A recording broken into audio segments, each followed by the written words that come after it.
दोस्तों नमस्कार। मैं डॉक्टर एन के शर्मा द अवेकनिंग कार्यक्रम में मैं आपका बहुत बहुत स्वागत करता हूं। जैसे कि आप सब जानते हैं कि हमारे इन वीडियो के माध्यम से हम आपको उन विषयों से परिचय करवाने की कोशिश करते हैं जिसके बारे में आप थोड़े अनजान हैं और जिससे हमारे अंधविश्वास मिटे, हमारे भय मिटे, हमारे रोग मिटे, हमारी गरीबी मिटे। तो इसके लिए ये सारे वीडियो बनाए जाते हैं। तो आज का बहुत ही एक महत्वपूर्ण विषय है कि what is the right food combinations. दोस्तों, पाचन का सही मेल न होने के कारण हम लोग हजारों तरह के पेट के प्रॉब्लम से सफर कर रहे हैं। एसिडिटी, गैस और अल्सर्स, कोलाइटिस, डिसेंट्री, डायरिया और गैस्ट्राइटिस, हाइटस हर्निया, पाइल्स, कब्ज, कितने तरह के पेट के प्रॉब्लम्स हैं।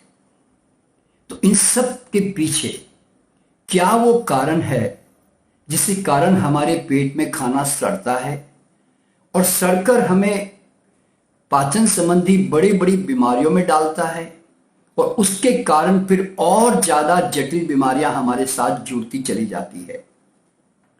तो आज हम उसी के बारे में हम लोग चर्चा करेंगे कि क्या है आहार का सही मेल और क्या है आहार का गलत मेल। दोस्तों, जैसे ही आप आहार का सही मेल समझ जाएंगे तो आपके जीवन में अपच, गैस, एसिडिटी असंभव हो जाएगी। पेट के कोई रोग आपके जीवन में कभी आपको अनुभव में नहीं आएगा, क्योंकि मैं इसका खुद स्वयं उदाहरण हूं।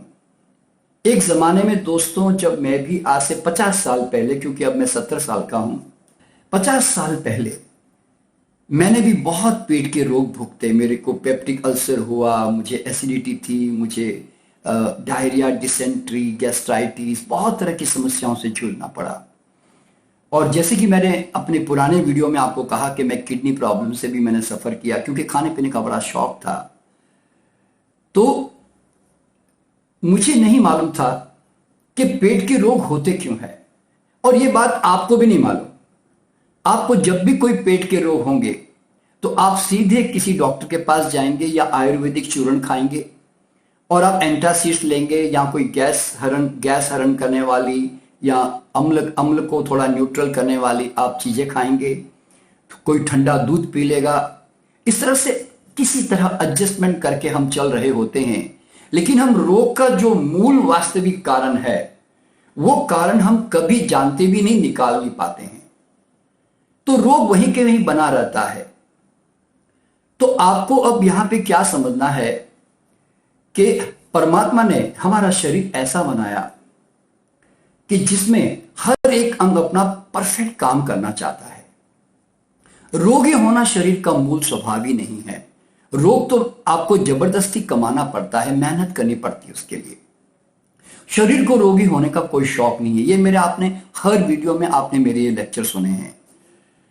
तो डाइजेशन भी परमात्मा ने हमारा ऐसा बनाया कि मरते दम तक ये परफेक्ट काम करना चाहता है।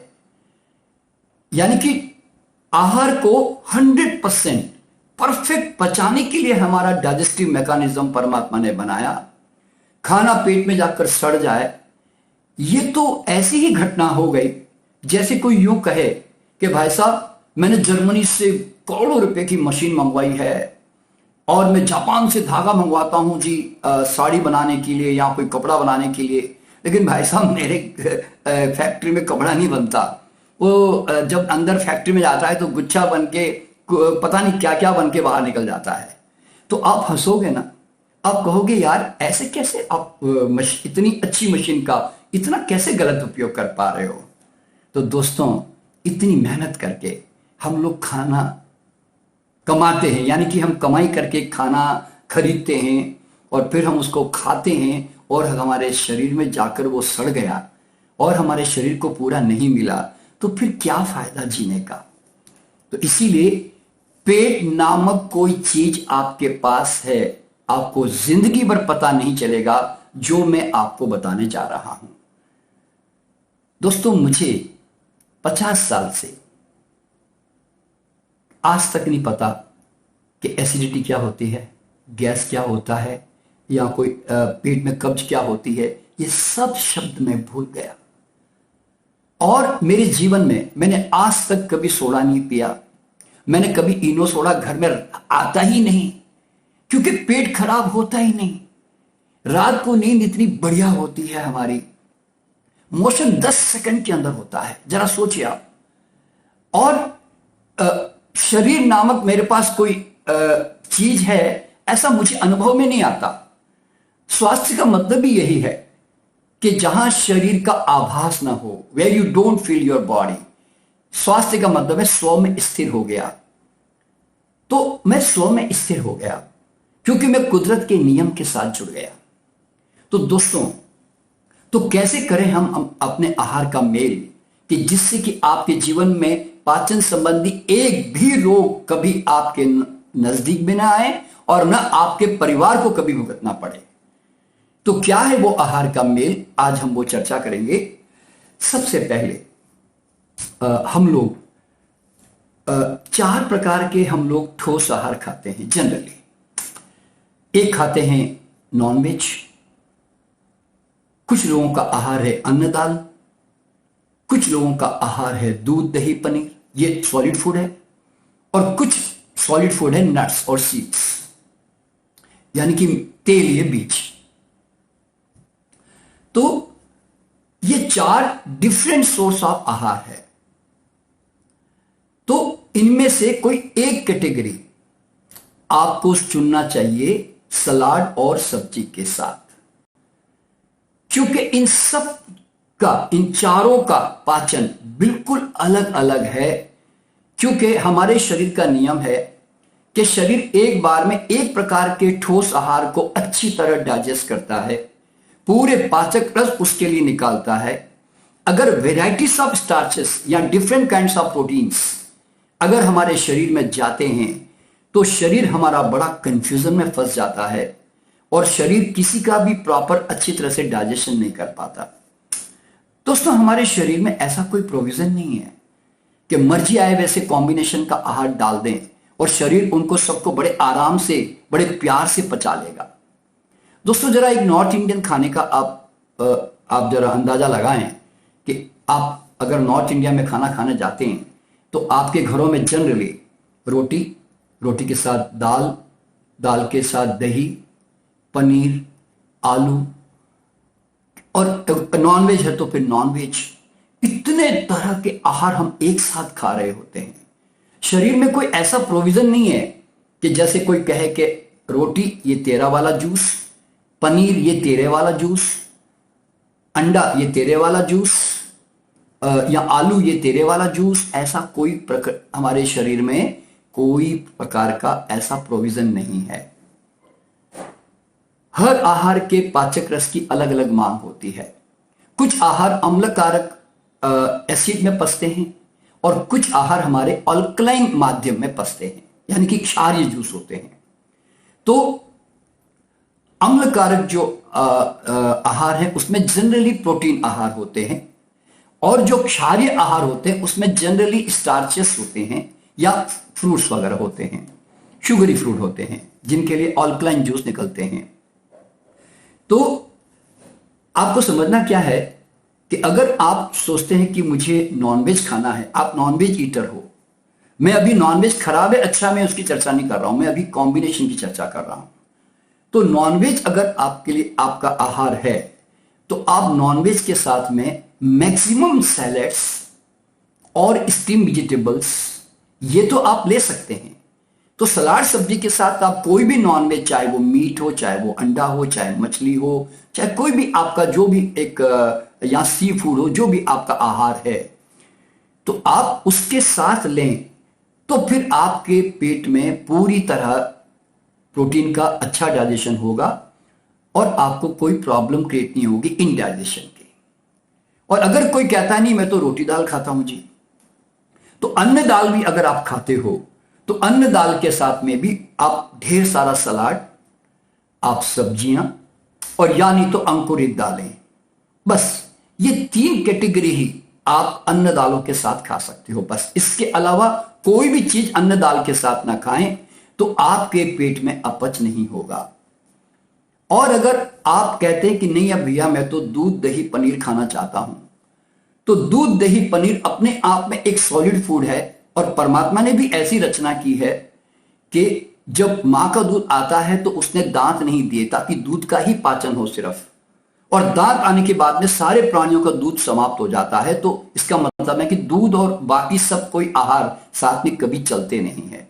इसलिए अगर आपको दूध पीना है तो खाली पेट पिए, लस्सी पीनी तो खाली पेट पिए, पनीर खाना है तो आप सलाद सब्जी के साथ खा सकते हैं, दही खाना है तो सलाद सब्जी के साथ खा सकते हैं। मैं अभी ये चर्चा नहीं कर रहा हूं, ध्यान रखना, कि दूध दही अच्छा है कि बुरा है, मैं अभी इसके चर्चा में नहीं जा रहा हूं। आपको दूसरी वीडियो में मेरी ये बातें सुन लेना। तो अगर आप दूध दही पनीर खा रहे हैं तो आपको हालांकि दूध जो है वो सलाद सब्जी के साथ नहीं चलता, क्योंकि दूध का पाचन बहुत अलग होता है, लेकिन दही बनने के बाद में वो दही और पनीर बनने के बाद में आप उसको आप सलाद सब्जी के साथ खा सकते हैं। और अगर आप नट्स खाना चाहते हैं तो फिर नट्स ही लें, सारे मिक्स नट्स ले लें थोड़े से, और साथ में सलाद सब्जी ले लें। लेकिन यहां पे समझना क्या है मालूम है कि मांस के साथ में अन्न दाल नहीं खानी है, दूध नहीं खाना है, मेवे नहीं खाने हैं, या आप अगर अन्न दाल खा रहे हो तो अन्न दाल के साथ में कोई भी दूध की आइटम नहीं आनी चाहिए, या नट्स नहीं आनी चाहिए, या मांसाहार नहीं आना चाहिए।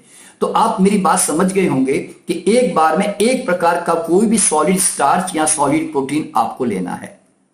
क्लियर? और इससे क्या होगा, आपको कभी अपच नहीं होगा। और जो लोग शाकाहारी है उन लोगों को इस बात का ख्याल रखना चाहिए कि शाकाहार में अगर आपने दूध की आइटम्स यानी कि दूध उत्पादक, फल और खटाई, यानी कि दूध फल खटाई, अगर आपने तीनों खाने में से हटाई तो आप समझ लेना आपके स्वास्थ्य के साथ हुई सगाई।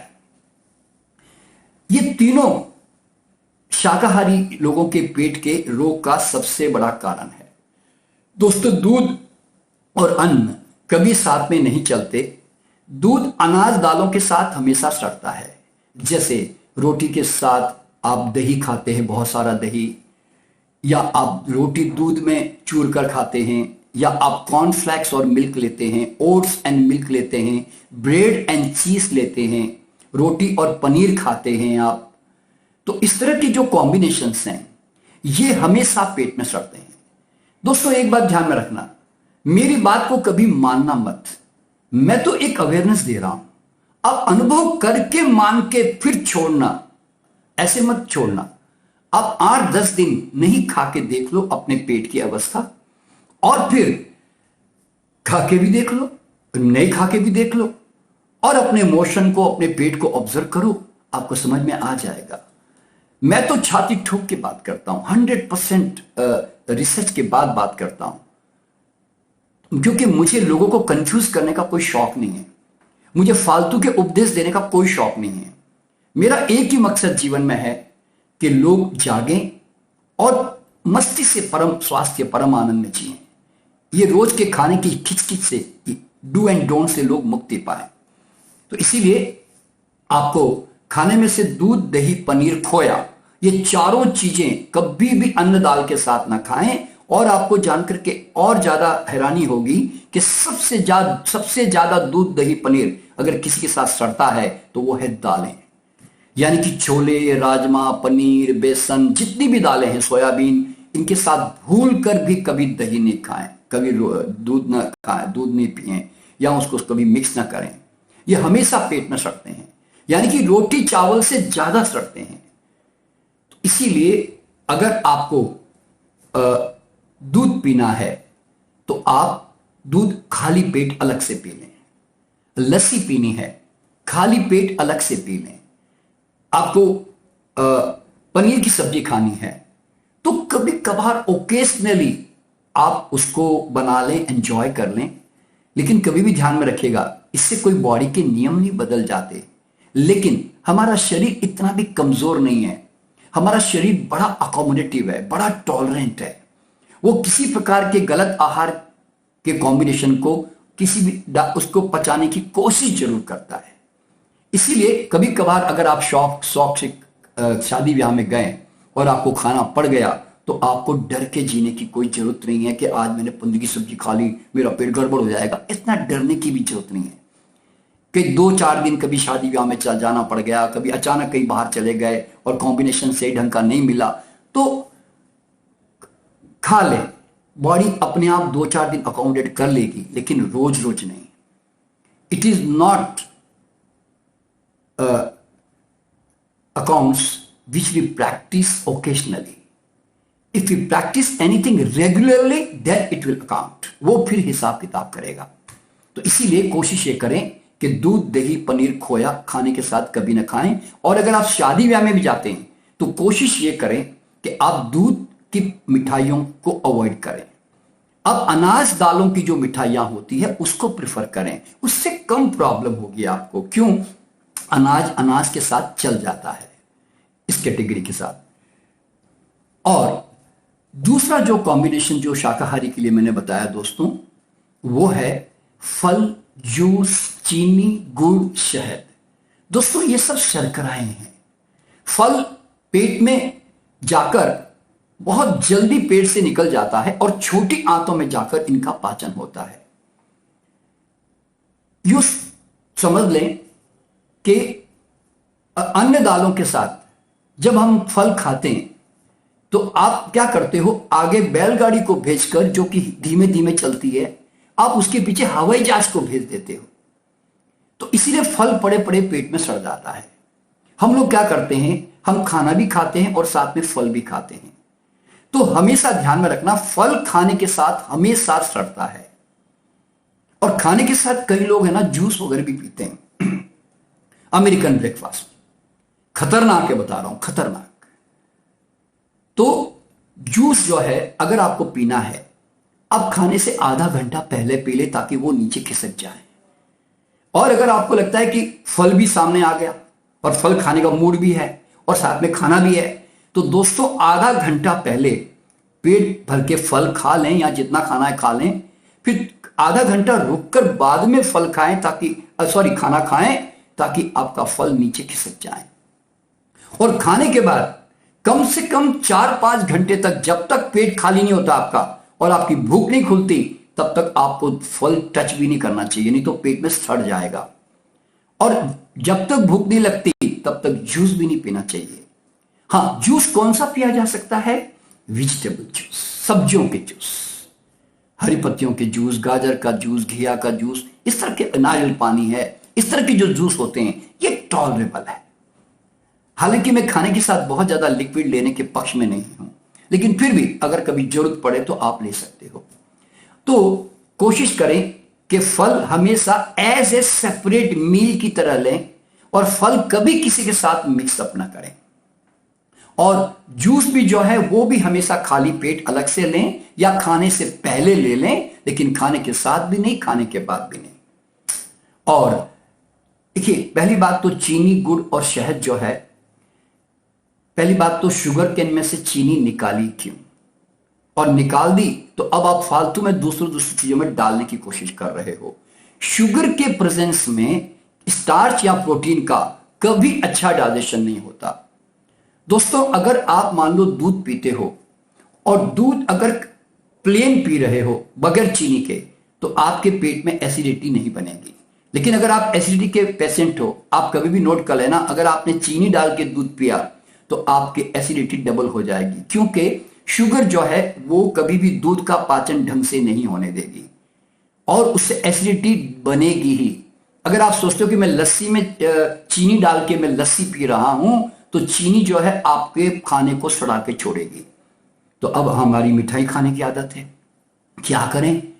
तो मैं जानता हूं खाने के बाद सब लोग मिठाई खाना चाहते हैं। क्यों खाना चाहते हैं? मिठाई का जुनून क्यों है? क्योंकि आदमी ओरिजिनली फलाहारी है, शुगर की क्रेविंग होती है। लेकिन हम लोग क्या करते हैं, हम लोग आर्टिफिशियल शुगर से अपने आप को संतुष्ट करना चाहते हैं। तो इसीलिए अगर मिठाई खाने का शौक है तो मैं यूं कहता हूं थोड़ी सी मात्रा में लें, ज्यादा न लें। और अगर आपको लगे कि नहीं भाई साहब मिठाई खाने का मूड है, शादी ब्याह में आया हूं या पार्टी में आया हूं, मिठाई तो खानी है, तो एक बात ध्यान में रखना, एक राजस्थान में बड़ी अच्छी प्रथा है कि वहां पर मिठाई जो है हमेशा पहले परोसी जाती है खाने के अंदर, ताकि आदमी मिठाई खा लें और बाद में खाना आता है। तो मैं भी पहले कई बार सोचता था कि यार राजस्थान में ये लोग ऐसे क्यों खाते हैं, हालांकि मैं भी राजस्थानी हूं इसलिए मैं जानता हूं इस बात को। तो मुझे बाद में पता चला कि चलो कहीं ना कहीं ये देखा गया होगा कि खाने के बाद जब खाते हैं तो थोड़ा भारी पड़ता है, पेट में एसिडिटी होती होगी, और खाने के पहले खाते हैं तो थोड़ी कम प्रॉब्लम होती होगी, ऐसा कुछ अनुभव में आया होगा। तो इसीलिए अगर मिठाई खानी है तो पहले खा लें, लेकिन खाने के बाद अवॉइड करें। और फिर भी मैं जानता हूं लोग जो है खाने के बाद में मिठाई खाना पसंद करते हैं, तो मैं कहता हूं कम मात्रा में खाओ, थोड़ा जीभ को तसल्ली दे दो, लेकिन ज्यादा मत खाओ क्योंकि खाना इनडाइजेशन होने की संभावना हो सकती है। और अगर पेट खराब है तो मेरा मानना यह है दोस्तों कि बिल्कुल न खाएं। क्यों? आपको प्रॉब्लम हो सकती है। अगर आपको एसिडिटी, गैस या कुछ अल्सर है तो वो आगे बढ़ेगा, क्योंकि ये उसमें सड़ता है। हमेशा मिठाई हमेशा पेट में सड़ती है। सिंपल सा लॉ ये है, मिठाई देखिए या तो बेसन के साथ मिलती है या कोई भी अनाज के साथ मिलती है या दूध पनीर के साथ मिलती है जनरली। तो दोस्तों मिठाई हमेशा पेट में सड़ती है क्योंकि वो चीनी के साथ जाती है पेट में। एक स्टार्च, हाई स्टार्च है, एक हाई प्रोटीन है और साथ में चीनी है, 100% पेट में सड़ता है। तो इसीलिए मिठाई खाइए, मैं जानता हूं बहुत दूर आ चुके हैं, अब क्या क्या छोड़ेंगे हम लोग, लेकिन कम खाइए। देखिए मैं आपको ये नहीं सिखाना चाहता कि कुछ ये मत खाओ वो मत खाओ, ये बीमारियां हैं फालतू की। एक अवेयरनेस लाओ और कम खाने की कोशिश करो। और कभी कभार ऐसा मूड आ जाए तो मेरा मानना क्या मालूम है, अगर आपको कभी मिठाई खाने का शौक होना तो मैं कहता हूं आप उस समय आप अच्छी तरह से मिठाई ही खा लीजिए। बस आपको लगता है दाल का हलवा खाने का मूड है, मैं कहता हूं जाओ, खाना मत खाओ उस दिन जाके दाल का हलवे का मजा ले लो। लड्डू खाने लड्डू खा लो, जलेबी खानी जलेबी खा लो, एक पाव किलो खा लो, पेट भर के खा लो, उस दिन वही खाना खा लो। तो शरीर क्या करेगा, कम से कम थोड़ा उसको उसके ऊपर फोकस करके डाइजेशन करने की कोशिश करेगा। पर खाने के साथ अगर मिठाई खाओगे तो फिर डबल, यूं समझो कि डबल स्ट्रेस आप अपने बॉडी को दे रहे हो। तो ये थोड़ा सोच समझ के खाएं। और उसके बाद में खाने के साथ जो है जनरली लोग कहते हैं कि खाने के बाद गुड़ खाने से खाना हजम होता है। दोस्तों दुनिया की कोई ताकत जाके शरीर में पाचन नहीं करती। सब जाके क्यू में खड़े रहते हैं। कोई कहता ना अदरक खाओ तो पाचन होता है, फलाना खाओ तो पाचन होता है। नो, हर कोई जाके पाचन के अंदर मदद नहीं करता, बल्कि हाँ अगर आप सोचते हो कि गैस बनती है पेट में, एसिडिटी बनती है, तो कुछ जाके न्यूट्रलाइज कर सकता है। जैसे अजवाइन खाओ तो शायद गैस दब जाए, अदरक खाओ तो थोड़ा गैस दब जाए, ऐसे। तो इसीलिए क्या होता है कि गैस खत्म होती है, पाचन में मदद नहीं करता। ध्यान रखना, पाचन खुद सक्षम है हर खाने को पचाने के लिए, वो बाहरी मदद पे निर्भर नहीं है। ध्यान रखना। तो इसीलिए आप ऐसा सोचकर कभी ना खाएं कि नींबू खाने से मेरा खाना डाइजेस्ट होता है, ये खाने से डाइजेस्ट होता है, कभी नहीं होता। तो इसीलिए आप गुड़ जो है आप अलग से कभी मिठाई में खा लीजिए, कभी ऐसे ही खा लीजिए, या खाने के बाद थोड़ा खा भी लीजिए। क्यों इतना क्या झंझट करना, इतना क्या सोचना कि इतना सब गुड़ खाने में इतनी बड़ी बड़ी जानकारियां और किताबें पढ़ने का क्या मतलब है भाई। और मैं इतना ज्यादा डू एंड डोंट्स आपको देना भी नहीं चाहता। तो इसीलिए, लेकिन दिमाग में अवेयरनेस रखो। और शहद जो है दोस्तों, ये भी किसी के साथ चलती नहीं है, सड़ जाती है पेट में। लेकिन लोग जो है उसको किसी न किसी में डालने की कोशिश करते। तो देखिए अब हम, जैसे कि मैंने बताया कि हम इतने दूर आ गए हैं, तो कहीं ना कहीं हमारी आदतें मिक्सिंग करने की बहुत आदत हो गई है। तो अब कभी कभार अब कोई जूस पीना है, कभी किसी में डालना है, हम शहद कहाँ यूज करेंगे। जो अखाद्य है, जो खाने लायक नहीं है, उसको हम न्यूट्रलाइज करके खाने की कोशिश करते हैं। देखिए आप नींबू 4-5 बूंद खा सकते हैं। अब आप क्या करेंगे, एक नींबू निचोड़ेंगे, फिर उसमें 2 चम्मच शहद डालेंगे और उस खटास को छुपाने की कोशिश करेंगे। आप अपने आप को नुकसान कर रहे हो। तुम्हारी जीभ बगैर नमक चीनी और शहद के जितना नींबू खा सकती ना, तुम्हें नींबू उतना ही खाना चाहिए। बाकी नींबू नुकसानदायक है। आंवला उतना ही खाना चाहिए जितना तुम्हारी जीभ बगैर नमक चीनी के अलो कर रही है। लवंग उतना ही खाना चाहिए जितनी तुम्हारी बॉडी अलाउ करती है। तुम अगर 10 लवंग में तुम चीनी मिला के अगर खा लोगे तो तुम ऐसा मत समझना तुम उसके नुकसान से बच जाओगे। तो नमक, चीनी और शहद मिलाकर जब हम कोई चीज खाने की कोशिश करते हैं ना, तो इसका मतलब है कि आप एक अबनॉर्मल चीज को धोखा देकर जीभ को अब अपने बॉडी में डालने की कोशिश कर रहे हो। तो इसीलिए ये समझकर आप जो है शहद का इस्तेमाल करें ओकेजनली। और वैसे तो शहद का मेरे जीवन में इस्तेमाल बहुत कमजोर है। कारण क्या है, भगवान ने इतने मीठे फल, इतना जूस, सब कुछ दिया हुआ है कि मैं तो हैरान हो जाता हूं कि डालूं किस में उसको। अब कोई अबनॉर्मल चीज खानी है, अब मुझे कोई कड़वी चाय पीनी है, मुझे कड़वी कॉफी पीनी है, मुझे कोई कड़वा कोई हर्बल चाय पीनी है जिसका स्वाद मुझे नहीं लग रहा है, तो मैं उसको किसी तरह शहद ढककर मैं अपने जीभ को धोखा देकर खा लूं, तो मुझे शहद की जरूरत पड़ती है। वरना शहद का मेरे लाइफ में कहीं रोल ही नहीं है, क्योंकि मैं केला, आम, खजूर, चीकू, पपीता, कितने मीठे मीठे फल दोस्तों, क्यों कहां जरूरत है मुझे शहद की। लेकिन खैर कोई बात नहीं, अब आ गई है जीवन में तो ओकेजनली इस्तेमाल करो। और उसके बाद में तीसरा जो है, खाने के साथ कभी भी खटाई मत खाइए दोस्तों। खटाई जो है, इमली, अमचूर, टमाटर, ये सब जो है स्टार्च के पाचन को खराब करती है। देखिए, हमारी रोटी, चावल, आलू, दाल जो खाते हैं ना, उनका अल्कलाइन माध्यम में पाचन होता है। और ये जो खटाई होती है जिसको हम सिट्रिक एसिड्स कहते हैं, ये स्टार्च को न्यूट्रलाइज कर देती है। तो उसके कारण क्या होता है, एक केमिकल रिएक्शन होता है, उसके कारण गैस फॉर्मेशन होती है। देखिए, जब खाना नहीं पचता, यानी कि पाचक रस उसके नष्ट हो गए, तो खाना पड़े पड़े वहां पे सड़ने लगता है। तो वो फर्मेंटेड जो खाना जो फिर गैस फॉर्मेशन जो करता है, तो दोस्तों गैस इतनी खतरनाक होती है कि ओरिजिनल हार्ट डिजीज से कभी कोई नहीं मरता। गैस के कारण उसको हेल्दी हार्ट वाले भी अटैक से मर जाते हैं। मुझे बड़ी हैरानी होती है दोस्तों कि दुनिया में यंगस्टर से लेकर बड़े से बड़े लोग जो है ओरिजिनल हार्ट डिजीज से कभी नहीं मरते, गैस के कारण मर जाते हैं। बड़े बड़े फिल्म स्टार्स, मिनिस्टर्स, बड़े बड़े संगीतकार, मुझे बड़ा दुख होता है।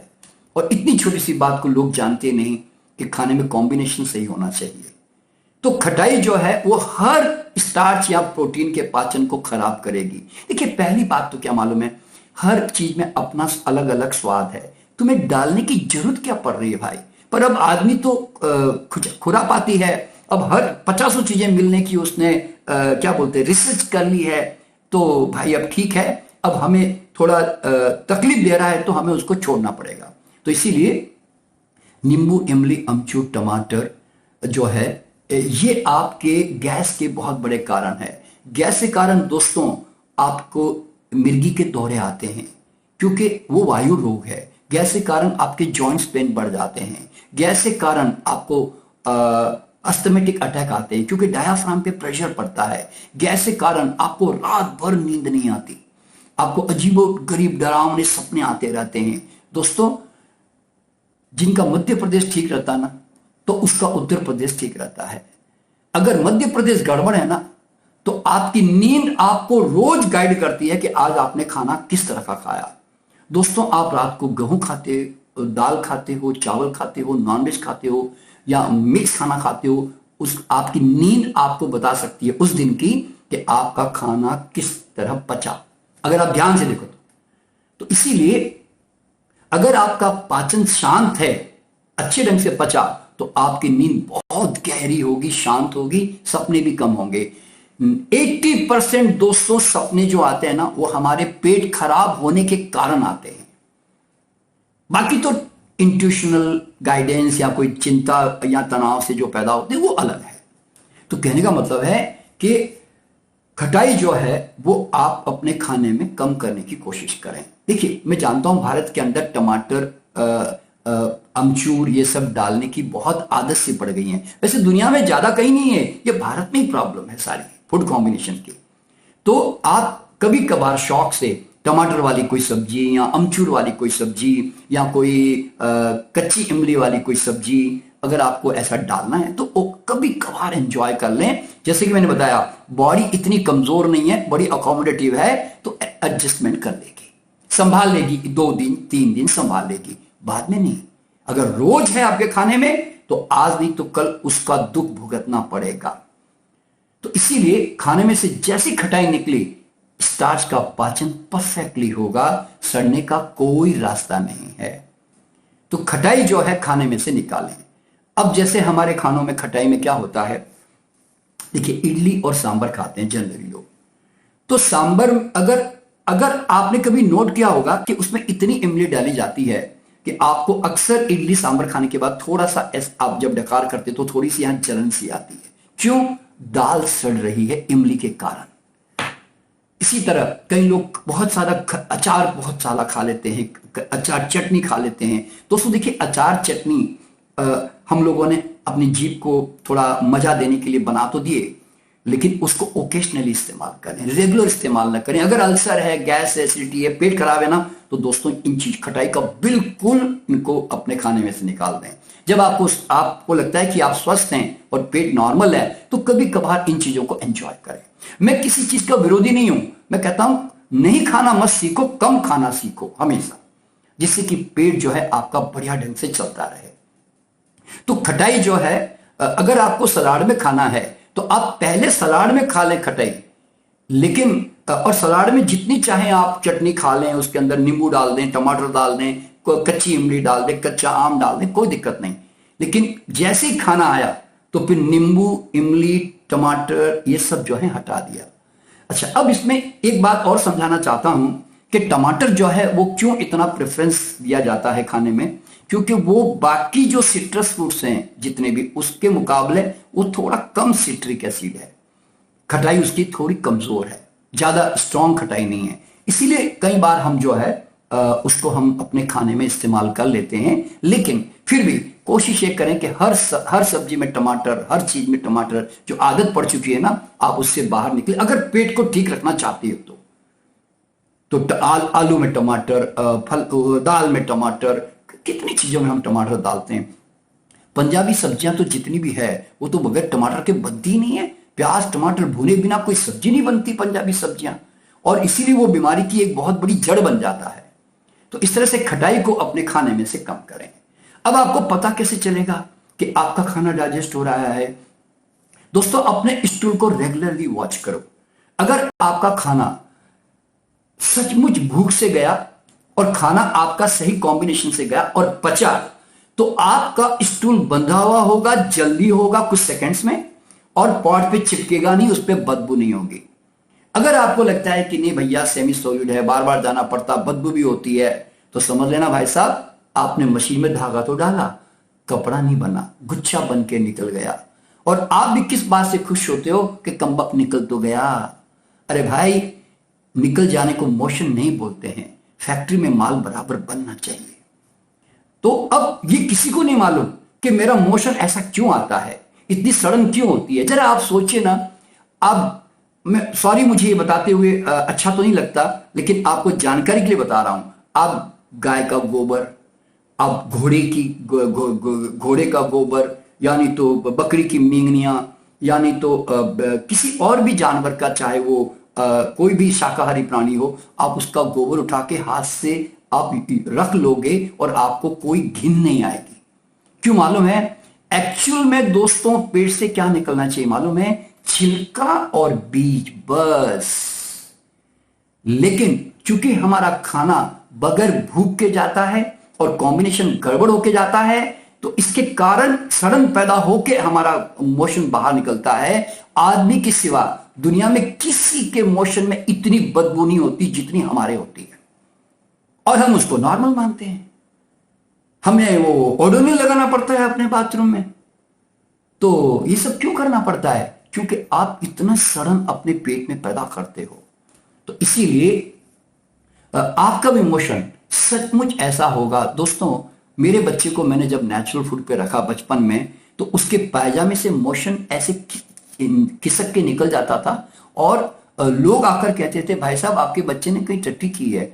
हम जाकर देखते थे पायजामा तो उसका साफ दिखता था। हम कहते भैया उसने नहीं की है। उसने बोला देखो वहां पे करके आया है। हम भी हैरान होते थे कि यार फल खाने के कारण इसका मोशन जो है बड़ा बंधा हुआ और बगैर चिपकने वाला होता है। तो क्योंकि फाइबर और बीज के सिवा निकलना क्या है?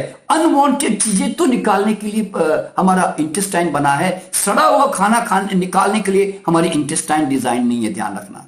लेकिन हमारी आदतें हो चुकी है सदियों से, और हम सड़ा हुआ मोशन निकलने को सही मानते हैं, जो कि सही नहीं है। तो इस तरह से अपने कॉम्बिनेशन में आप लोग जो है इस तरह का ख्याल करेंगे तो आपका पाचन जो है बहुत दुरुस्त रहेगा। अब मैं यहां पे कुछ ऐसी चीजों का मैं वर्णन करना चाहता हूं दोस्तों कि जो हम लोग अकेले खाना चाहिए। जैसे दूध कभी भी वैसे किसी के साथ मिक्स नहीं होता, दूध हमेशा अकेले लें। फिर है दूसरा तरबूज और खरबूजे। दोस्तों तरबूजा खरबूजा कोशिश करें कि कभी किसी के साथ मिक्स ना करें। खट्टे फल हमेशा खट्टे फलों के साथ खा सकते हैं, कभी किसी के साथ मिक्सअप ना करें। और हम जितने भी तरह के हम चाय कॉफी ये सब लेते हैं दोस्तों, इनको भी खाली पेट लेना चाहिए। अब प्रॉब्लम क्या है, लोग कहते हैं चाय के साथ कुछ तो खाना चाहिए। अरे भैया वो नियम नहीं है। भारत के अलावा चाय दुनिया में कहीं नहीं उबाल उबाल के पीते। हम लोग चाय को उबाल उबाल के पीते हैं। इसीलिए हमें उसके साथ एसिडिटी को न्यूट्रलाइज करने के लिए यानी तो हम उसको धोखा देने के लिए अपने पेट को हम कुछ साथ में खाने की कोशिश करते हैं, वरना चाय के साथ खाने का कोई नियम नहीं है। और तो इसीलिए चाय जो है हमेशा टी बैग्स टाइप की बगैर उबाले पीनी चाहिए। स्वाद और फ्रेग्रेंस के लिए पी जाती है। कॉफी हमेशा फिल्टर पीनी चाहिए। तो उसके साथ किसी चीज की जरूरत नहीं है। पर मैं जानता हूं बिस्किट खाना, रस खाना या कोई नमकीन खाना, ये लोगों की आदत पड़ चुकी है जो जरूरत नहीं है वास्तव में। अगर आपकी चाय कॉफी सही ढंग की है ना, तो आपके पेट में एसिडिटी कभी नहीं बनेगी। और चीनी अगर ज्यादा रहेगी चाय कॉफी में तो आपको एसिडिटी जरूर बनेगी।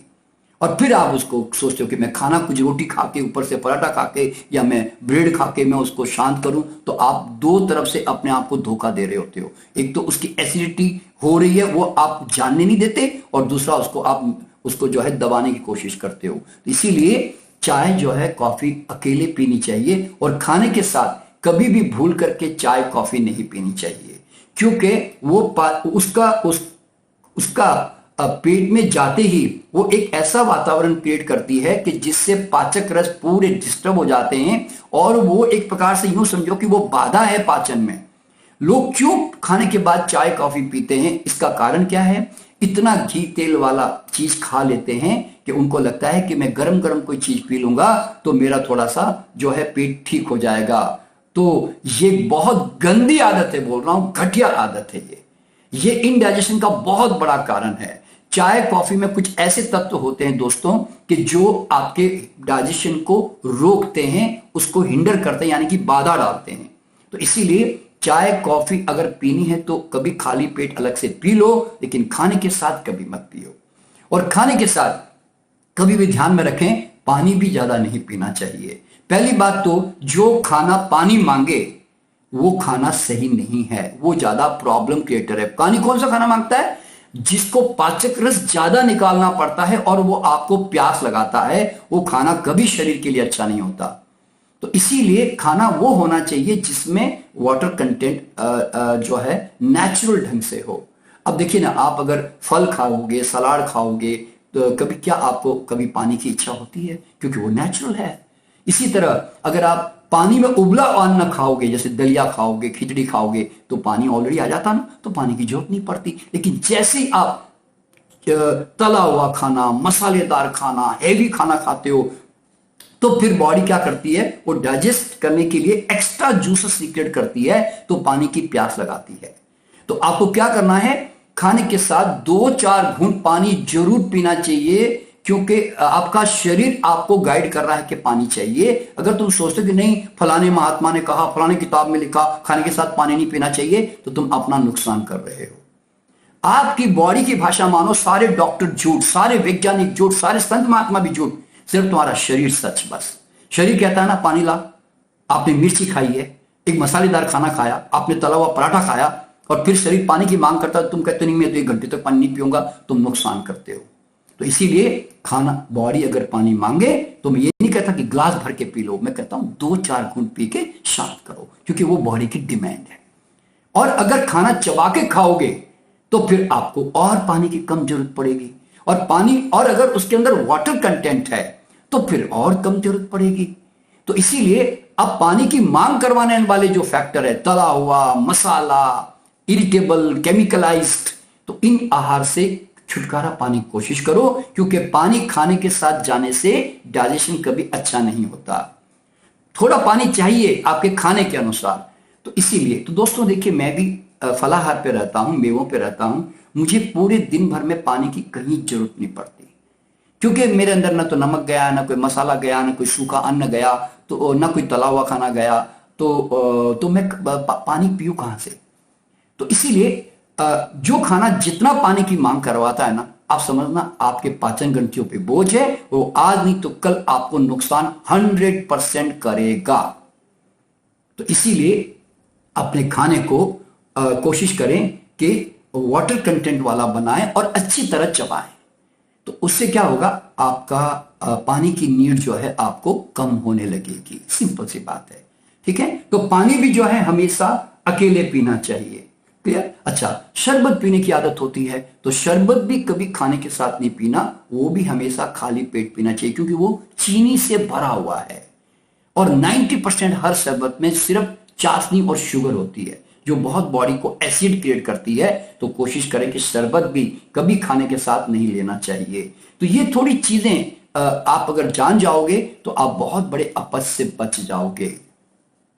दोस्तों, फिर ये सवाल पैदा होता है कि क्या क्या चीजें मिक्स की जा सकती है। जैसे अगर आप अनाज खा रहे हो तो अनाज के साथ और डिफरेंट काइंड ऑफ अनाज चल जाते हैं, क्योंकि वो आसपास के हैं। इसीलिए अगर आप दाल खाते हो तो 2-4 तरह की दालें मिक्स कर सकते हो, क्योंकि वो उसी कैटेगरी की है।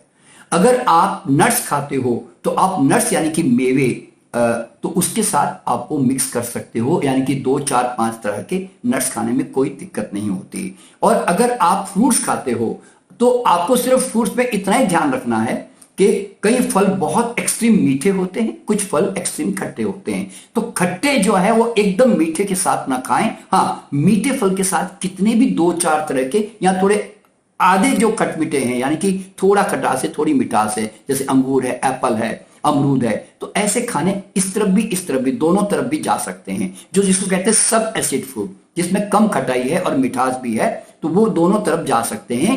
तो मीठे फल के साथ मीठे फल कॉम्बिनेशन कर सकते हैं, खट्टे फल के साथ खट्टे फल कॉम्बिनेशन कर सकते हैं, इस तरह से। और मीट अगर कोई खाता है तो मीट जो है, मीट के साथ डिफरेंट काइंड्स ऑफ मीट जो है वो मिक्स किए जा सकते हैं। और अंकुरित दालें अगर आप खाते हैं तो तरह तरह की 2-4 तरह की अंकुरित दालें जो हैं आप वो मिक्स कर सकते हैं। और अगर आप सलाद खाते हैं तो आप सलाद भी बहुत तरह के मिक्स कर सकते हैं। और अगर आप कहते हैं मैं रूट्स खाता हूं, यानी कि जमीकंद खाता हूं, तो जमीकंद भी आपस में, जैसे आलू के साथ शकरकंद चली गई, या आलू के साथ थोड़ा और कोई जमीकंद, किसी कई तरह के कंद होते हैं, अगर आप वो अरबी मिक्स कर दी, तो ये इस तरह के जो कंद होते हैं जो जमीन से निकलते हैं वो भी आपस में एक दूसरे के साथ मिक्स कर सकते हैं। जो हरी सब्जियां होती है उसके अंदर भी मिक्सिंग की जा सकती है। कारण क्या है? क्योंकि वो एक ही कैटेगरी की है, तो उनका पाचन होने में कोई ज्यादा कभी भी दिक्कत नहीं आती। इस तरह से दोस्तों, थोड़ा और कॉम्बिनेशन के बारे में जरा जान लें कि खाने को बहुत ज्यादा पतला ना बनाएं। जैसे हम लोग पतला दलिया, पतली खिचड़ी, देखो दोस्तों, जितना पानी आप मिलाते हो ना, तो वो आप समझते हो कि वो पाचन में इजी है। नहीं, क्योंकि आप है ना, पतली खिचड़ी, पतला दलिया आप चबा नहीं सकते, और जो चीज को चबाते नहीं ना, तो वो सारा का सारा बोझ पाचन ग्रंथियों पे चला जाता है। तो इसीलिए दलिया बनाओ तो थोड़ा गाढ़ा बनाओ और मुंह में उसको घुमाओ। हालांकि उसके अच्छी तरह पकने के कारण काफी तो स्टार्च उसका चेंज तो हो गया है, लेकिन स्टार्च का नियम है कि आधा पाचन तो मुंह के अंदर होता है। इसीलिए खिचड़ी भी बनाओ तो थोड़ी गाढ़ी बनाओ, पतली पतली मत बनाओ कि उसको मुंह में डालते ही नीचे निकल जाए। तो उससे क्या होगा, आपके सलाइवा मिलेगा नहीं, तो सारा बोझ जो है पाचन ग्रंथियों पे जाएगा और वो खाना फिर जल्दी नहीं पचता। जो चीज चपती है ना, वो चीज ज्यादा जल्दी पचती है। दोस्तों, ये कुछ खाने के नियम याद रखें। थोड़ा खाया ज्यादा पाया, ज्यादा खाया सारा गंवाया। तो इसीलिए कोई भी चीज आप जीवन में खाएं, कम खाने की कोशिश करें, तो आप जो है उससे स्वस्थ रहेंगे। और कुछ टॉलरेबल कॉम्बिनेशन भी होते हैं, यानी कि चल जाता है कभी कभार। जैसे हम दाल खाने की रोटी के साथ वैसे खाना ठीक नहीं है, लेकिन भारत में चूंकि प्रोटीन का एक बहुत बड़ा डर लोगों के दिमाग में है। देखिए, अगर आप मेवे खाते हो, नट्स, तो आपको प्रोटीन की बिल्कुल जरूरत ही नहीं है। लेकिन हम लोग तो नट्स खाने के उतने आदी नहीं है, तो हमें फिर वो प्रोटीन का कॉम्बिनेशन बनाने के लिए रोटी, दाल, कई तरह की चीजें मिक्स करनी पड़ती है, जो कि सही बैलेंस नहीं है। तो क्योंकि कुदरत ने अपना बैलेंस नेचुरल नट्स में डाल के भेजा हुआ है, लेकिन फिर भी अगर हम खाते हैं तो रोटी दाल के साथ चल जाती है, टॉलरेबल कॉम्बिनेशन है। इसी तरह रोटी और आलू, क्योंकि स्टार्चेस हैं दोनों, हालांकि रोटी थोड़ा प्रोटीनस फूड है, फिर भी टॉलरेबल कॉम्बिनेशन है। अच्छा, और रोटी के साथ केला टॉलरेबल कॉम्बिनेशन है, और रोटी के साथ आम टॉलरेबल कॉम्बिनेशन है, यानी कि चल जाता है। ऐसे एकदम इतना स्ट्रिक्ट होके कोई जीने की जरूरत नहीं होती है। रोटी के साथ नारियल टॉलरेबल कॉम्बिनेशन है। तो इस तरह से जितने भी जो रूट्स है, स्प्राउट्स हैं, दाल है, के जो स्टार्ची जो फूड्स होते हैं, वो कई बार थोड़े चल जाते हैं, लेकिन रेगुलर हैबिट उनकी ठीक नहीं रहती। तो दोस्तों, अगर आपने इन पाचन के नियमों को अगर आप समझ गए ना, तो आपको जिंदगी भर पेट की तरफ झांकना भी नहीं पड़ेगा, और आपके पास पेट है आपको पता भी नहीं चलेगा, और आप बड़ा स्वस्थ और मस्त जीवन जियोगे, जो मैं भी जी रहा हूं, मेरा परिवार जी रहा है। तो आज मैंने ये फूड कॉम्बिनेशन के नियम आपको समझा दिए हैं। तो अगर आपको ऐसा लगा कि ये नियम आपने जाने हैं, तो मेरे परिचितों को, मेरे रिश्तेदारों को भी मुझे बताना चाहिए, क्योंकि उनके भी जीवन से परमानेंटली पेट के सारे रोग समाप्त हो जाएंगे। तो आप उनको जरूर इसको आप शेयर करें, और लोगों को आप भी गाइड करें, ताकि लोग पाचन के रोगों से मुक्ति पाएं, और जो टनों के टन जो ये सोडा पिए जा रहे हैं, एंटासिड्स खा रहे हैं, इनो खा रहे हैं, ये सब आपके घर में कभी नहीं आएंगे दोस्तों। और बच्चों को भी आप जब ये ब्रेड देते हैं, उसके ऊपर जाम लगा के देते हैं, तो दोस्तों वो पेट में हमेशा सड़ता है। ब्रेड के साथ चीज हमेशा पेट में सड़ती है। तो इस सब चीजों को थोड़ा ख्याल रखें कि बच्चों को भी खाना ऐसा दें कि जिससे उनको भी पेट में गैस ना बने, और उनकी भी आदतें अच्छी बने। तो ये छोटी छोटी बातें, हालांकि देखिए बहुत लंबा चौड़ा विज्ञान है, लेकिन मैंने ये की है कि आपको थोड़े से मैं इसको मैं समझा सकूं। तो मैं आपसे विदा लेता हूं, और मैं फिर आऊंगा एक नए वीडियो के साथ, एक नया विषय लेकर। आशा है आपको ये वीडियो पसंद आया होगा, तो जरूर सब कुछ शेयर करें और सब्सक्राइब करें, और अच्छी चीज, अच्छे ज्ञान को लोगों में प्रचार करें। मेरी बहुत बहुत सबको शुभकामना।